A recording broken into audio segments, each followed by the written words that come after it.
Hey guys, I got a little bit more of a progress report.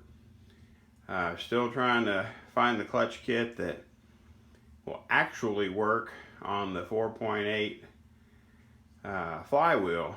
So kind of a follow-up on that fail video. I had watched a video on YouTube that talked about how to bolt a old school 4-speed to the modern LS engine family. Well, in his video, he says he used a 4.8 manual transmission flywheel, and he was able to use a old cast iron Chevy truck bell housing, and he bought what he talked about was just like a factory replacement, like big block, small block, 11-inch clutch disc. I don't know if in his video, I would have to go back and watch it again, kind of pay closer attention, because he was really trying to show you how everything would bolt together, as far as your bell housing matching up to the back of the LS series engine, minus one bolt, which if you've ever looked into it or built one, you know that you only use 5 of your bell housing bolts. No big deal. He shows you that with slight modification to the holes in your pressure plate, it'll bolt directly to the LS flywheel. Okay, you're good there. You got your splines.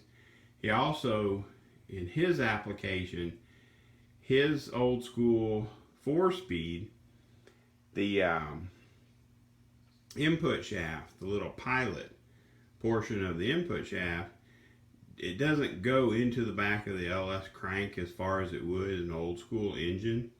So in his video, what he did was just take a pilot bearing or bushing and hammer it all the way in, but leave about 1/4 of an inch of it sticking out of the crank to just kind of bridge that gap where that input shaft of the transmission didn't quite reach as deep as you'd want to.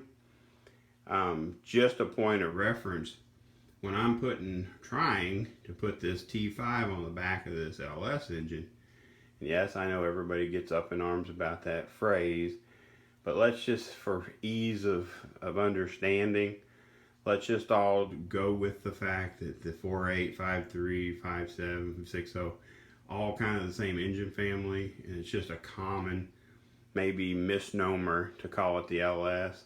So if I say that and it offends you, I apologize. That's just the way I had always done it. So, but I'm trying to hook up this T5 to this 4.8 engine. Should work out almost perfect, because normally on a T5 application, when you go to bolt it to an old school small block, you either have to put a spacer in between where your transmission bolts to the bell housing, or you have to cut a portion of the end of your input shaft off because it's too long. Well, from the research I found, hopefully this is true, because so far I've had to double check all the information I found.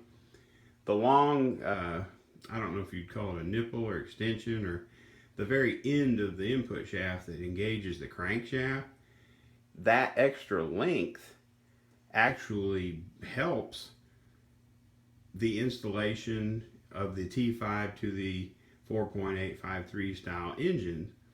Hopefully that holds true. I mean, now have 2 of those full roller pilot bushing bearing pieces, because I bought one specifically of an LS2, and then when I ordered this 2002 Camaro Z28 clutch kit, it came with a rollarized pilot bearing or bushing. So got 2 of those. I'll probably hold on to it, because anytime you change your clutch, a lot of times you've got to change those stupid pilot bushings, but hopefully those rollarized ones will last a little bit longer. But on with the show. With my failure of trying to put that 11-inch old school big block 454 Chevelle clutch onto this flywheel, because I'm going to show you. Now, I did reinstall the stupid alignment dowels on the 4.8 flywheel, because I thought if that factory Z28 clutch kit could use those dowels and help align the pressure plate, there's no reason not to use them.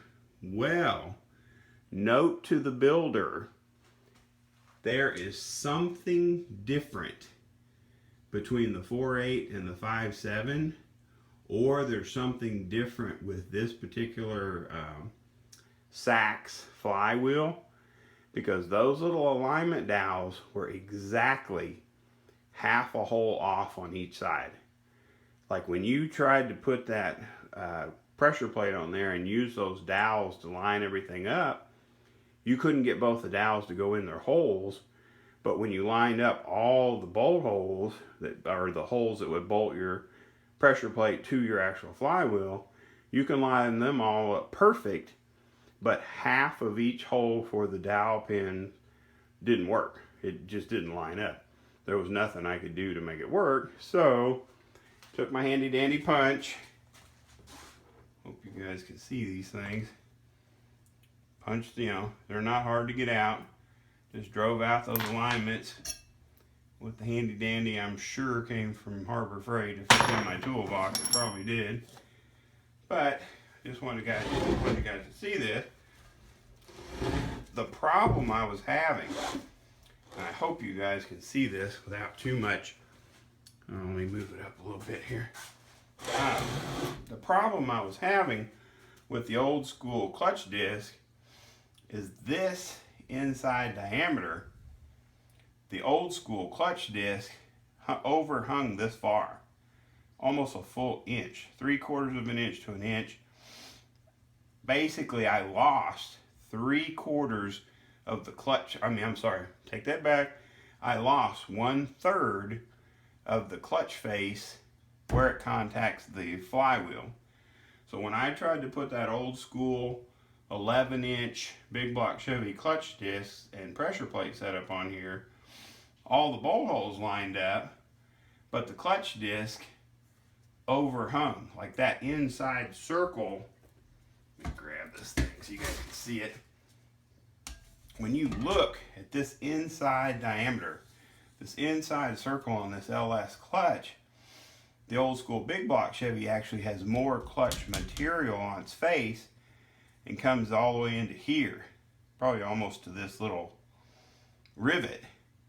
So when I set that on there and tried to, you know, this actually goes like this, but when I set that on there and tried to line everything up, you couldn't get it to engage fully on the face of the flywheel, and it would have burnt that clutch to pieces, because we would have had full engagement on the pressure plate on this side, but only 2/3 of the clutch face would be contacting the flywheel on the other side. That's no bueno. You might be able to drive something like that, but it's not going to last very long, because I guarantee you, if you're only using this much of a clutch face, yeah, it's not going to last very long. And if you start trying to get on it or do any kind of aggressive driving, you're going to be disappointed really quick. So, moving forward to we'll call it parts procurement number 2. This is the, like I said previously in this video, 2002 Chevy Camaro Z28 clutch kit. Yes, it was $97 more than the big block Chevy clutch kit, but I had to have something that matched up with this LS flywheel. I had to be able to match up my clutch to, see if you guys can see that, that matches perfect. Keep in mind it's probably not 100% centered because I don't have any way to align it, but here's the pressure plate that goes with it. Now here's the fun part, is when you put this on, you still have to pay attention to where your little alignment dowels were. And you'll see when you're looking at the face of your flex or your flywheel and your pressure plate, it's going to have little holes where that thing would have lined up had that actually worked properly. But this thing, see if I can get this thing halfway on here. When you drive out those little dowels, the whole bolt holes line up perfect. Like, I have no worries about that working, and it sets right on that. Boy, shit, I can't even think. Right on that clutch. So this I can work with. Like, when I look under here, everything is looking good. You know what I mean? Everything is as it should be. You got your bolt holes, they're lining up. One thing I did realize, and I think I misspoke in my previous video, the ARP fasteners I bought, these are not for the pressure plate. These are the actual bolts that mount the flywheel to the crank. I think for some reason in that previous video I may have misspoke, and if I did, I apologize, but I don't have the bolts for this. I'll have to go to the parts store and get some of these pressure plate bolts. But I'm really excited because as of right now anyway, I now have a 4/8 flywheel, a proper LS clutch, because apparently you have to run it. Everything matches up with this assembly. Here's my next concern. I looked up a build thread on, I think it was LS1 Tech. These LS series clutches are listed as 11-inch and 11/16.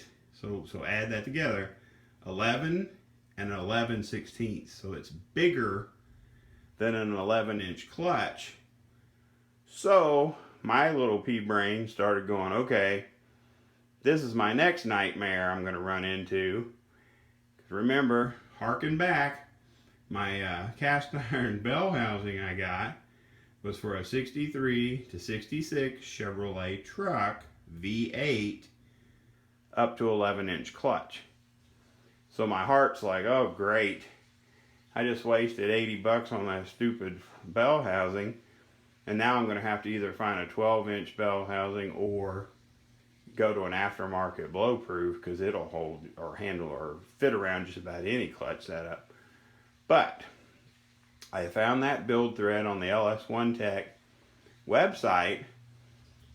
This guy built and has pictures, and he swears that any bell housing that was from a V8 that will fit over a 14-inch flywheel will clear this clutch setup. So fingers crossed that this time the information that I get from the internet is correct. Like, I've got my fingers crossed that this 11 and 11/16 of an inch clutch kit is going to fit inside a bell housing that is listed for an 11-inch. So I did measure the flywheel, and it is a 14-inch flywheel. And supposedly, that bell housing I have is supposed to work with this setup.